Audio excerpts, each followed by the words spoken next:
धू धू खरारे जलिगला घर कारण किंतु अस्पष्ट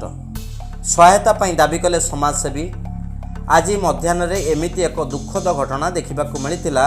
केन्द्रापड़ा जिला महाकालपड़ा ब्लॉक गड़रमित पंचायत रे हजिगला बुद्धि केवल पिंधि वस्त्र छड़ा आउ किछि भी उद्धार हो पारा ना। धान चाउल हांडी कड़ई खट बिछना टंका सुना रूपा चाऊ चाऊ जलीपोड़ी पाउंश भी होगला।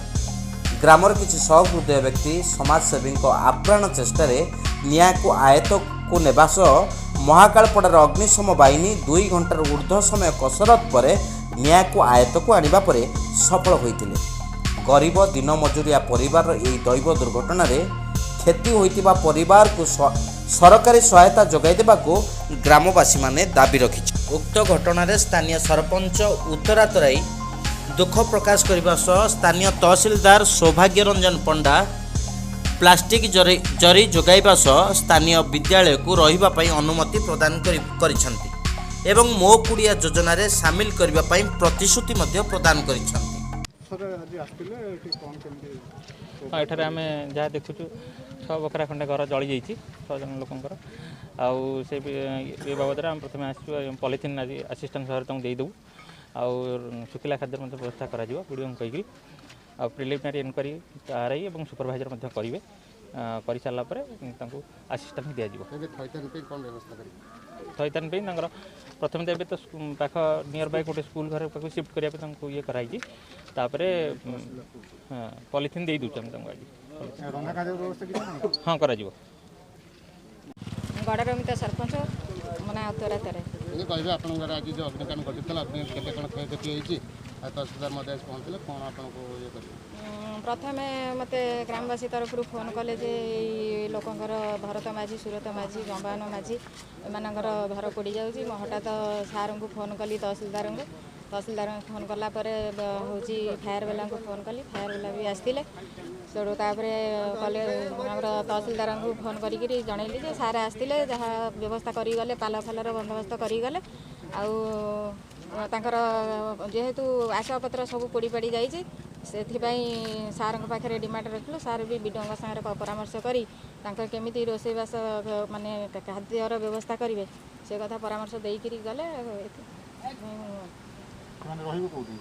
स्कूल घर व्यवस्था कर स्कूल घर रही। परिचय देवे मो ना अजय कुमार मुदुली स्टेशन अफिसर मार्साखाई फाट। कौन कहे जो अग्निकांड घटना अग्निकांड तो भयंकर भाव लगी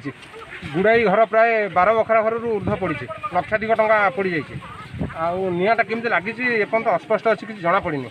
किंतु लोकंर प्राय सबू धन संपूर्ण जाइए पड़ी मोटे आदि पवन मुहर बाहर कर पारना। प्राय केते घंटार कसरत निया को आयत कले प्राय 2.5 घंटा काम कराया आम ए निया आयत को आसला। परिचय देवे आज्ञा दुष्मंत कुमार सेठी गड़रमित। कौन कहे जो अग्निकांड घटना विषय कौन ये अग्निकांड कहीं तो जापारे समस्ते खाई पी शोते आमती अग्नि आम के भी देखी नु ये जो गरीब लोक 12 बखरा पाखापाखि घर पड़ जा दिन मजूरिया ये महानदी में माछ धरिले से माने खाइले बिकिले खाइबे तेणु सरकार तरफ किसी अनुदान साहाय्य मिलता ये किसी माने बहुत किसी उपकृत हे। अग्निकांड कारण कौन हो पारे अग्निकांड कारण अस्पष्ट बर्तमान सुधा जानी ही ना आम तथा तदंत करमी लगिला अग्नि से विषय में लोक मानक पचारूँ। निया को आयत प्राय केते घंटा लगे निया तो आयत करने पाखापाखि आमको सरकारी स्तर में फायर स्टेशन हेल्प कले आसी पहुँचले 2 घंटा 2.5 घंटा कौट गाड़ी आसला गाड़ी महाकालपड़ा मार्साई पाखु आमको मार्साई आईआईसी एवं कुजंग ए माने हमको बहुत साहाय्य करिसेंती। कौन दाबी रखिए एमानकर किछि नाही धान चाउल पाखरु टंका बाहर करिया झील रखी पैसा पत्र सब सरी जाइए इवन कि रोषे करते स्वामी मैंने ड्यूटी की कर भात पठे सी भी पड़ जाए बर्तमान हांडी कुंडे भी ना रोषे कर खावाई तेणु मु अनुरोध करुँच सरकार को किसी साहाय्य देले से माने इवन पाल खंडे भी ना राति रही तेणु मोर अनुरोध सरकार मानू जे से किसी साहाय्य उपकृत साहाय्य कले से उपकृत निश्चित हे।